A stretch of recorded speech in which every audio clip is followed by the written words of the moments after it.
நம்ம என்ன பார்க்க போகிறோம்னாக்கி பன்னீர் கிரேவி எப்படி வைக்கலான்னு பார்ப்போம் வாங்க. அதுக்கு தேவையான பொருள் கடலை, பன்னீர், தேங்காய், உப்பு, மஞ்சள், முந்திரி பருப்பு கொஞ்சோண்டு எடுத்துக்கணும், கஸ்தூரி மேத்தி, பெருஞ்சீரகம், உள்ளி, பெரிய உள்ளியும் எடுத்துக்கலாம், சின்ன உள்ளியும் எடுத்துக்கலாம், பச்சை மிளகு, தக்காளி, சாய் பன்னீர் மசாலா. இவ்வளோ இன்க்ரீடியன்ஸும் வச்சு நம்ம இப்போ பன்னீர் கிரேவி பண்ணலாம். ஒரு கடாய் சூடு பண்ணி கொஞ்சம் எண்ணெய் வந்து தூக்கலாக ஊற்றிக்கணும்.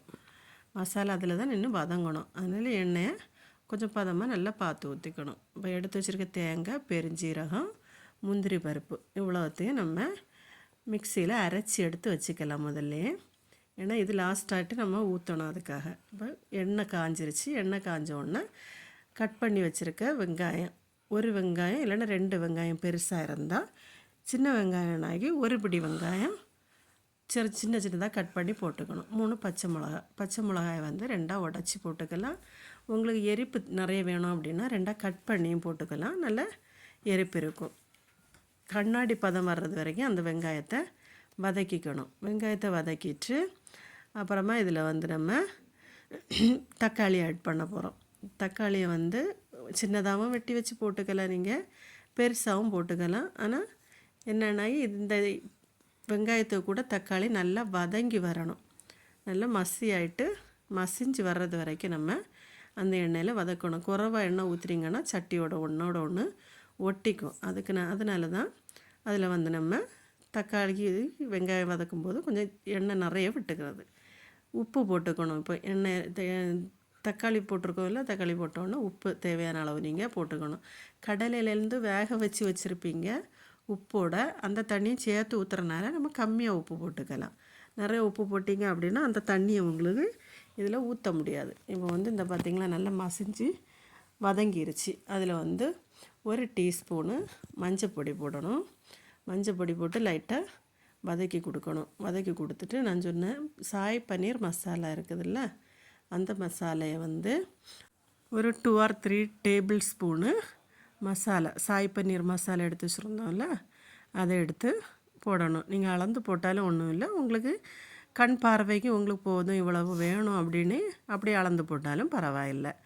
அதுக்கப்புறம் என்ன பண்ணணும் அப்படின்னாக்கி நல்லா வதக்கி கொடுக்கணும். வதக்கி எதுக்காக கொடுக்குறோன்னாக்கி அந்த பச்சை வாசனை போகிறதுக்காக எண்ணெயில் வதக்கணும்.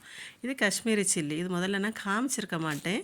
இது எதுக்காக போடுறோன்னாக்கி கலருக்காக போடுறோம். உங்களுக்கு கலர் வேணும், கொஞ்சம் ரெட் கலரில் பார்க்க தெரியணும் அப்படின்னா இது சேர்த்துக்கலாம். இல்லை அப்படின்னாக்கி நீங்கள் இதை அவாய்ட் பண்ணலாம், சேர்க்க வேண்டாம்.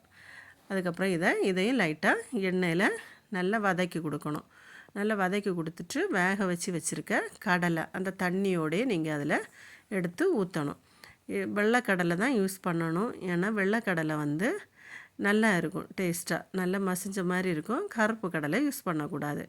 இதை வந்து சுண்டலுன்னு சொல்லுவாங்க, வெள்ளை சுண்டலுன்னு. இதுதான் நல்லா டேஸ்ட்டாக இருக்கும். இதை வந்து நம்ம இப்போ 5 இல்லைன்னா 10 நிமிஷம் நல்லா கொதிக்க விடணும். இதில் கொதித்து நல்லா அந்த பச்சை வாசனை அந்த மசாலையில் இந்த கடலையில் கொஞ்சம் நல்லா ஏறி இருக்கும். அதுக்கப்புறம் நம்ம லைட்டாக ஒன்று கிளறி விட்டுக்கணும். கிளறி விட்டுட்டு அரைச்சி வச்சுருக்கோம்ல தேங்காய் சில்லு, இந்த தேங்காய், பெருஞ்சீரகம், முந்திரி பருப்பு போட்டு அரைச்சி வச்சுருக்கோம். இந்த அரைச்சி வச்ச இந்த கிரேவியை எடுத்து அந்த கொதிச்சிட்ருக்க மசாலாவுக்கு கூட எடுத்து கொட்டணும்.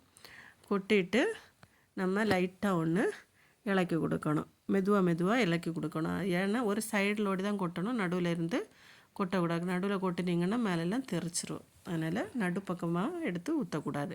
ஒரு சைடாக ஊற்றி வச்சுட்டு அதுக்கப்புறமா நல்லா இலக்கி கொடுக்கணும். நல்லா கிண்டி கொடுத்துட்டே இருக்கணும், அடி பிடிக்காமல் இருக்கிறதுக்கு. ஏன்னா அந்த லைட்டாக அந்த சைடில் எல்லாம் வெள்ளையாக பசை இருக்குமா, அதை வந்து கொஞ்சம் நல்லா இலக்கி கொடுத்து விட்டுட்டு பன்னீரை உடனே போடணும். ஒரு 2-3 நிமிஷம் இலக்கி கொடுத்தீங்கன்னு இங்கே கிண்டி கொடுத்துட்டு இருக்கும்போது பன்னீர் எடுத்து போடணும்.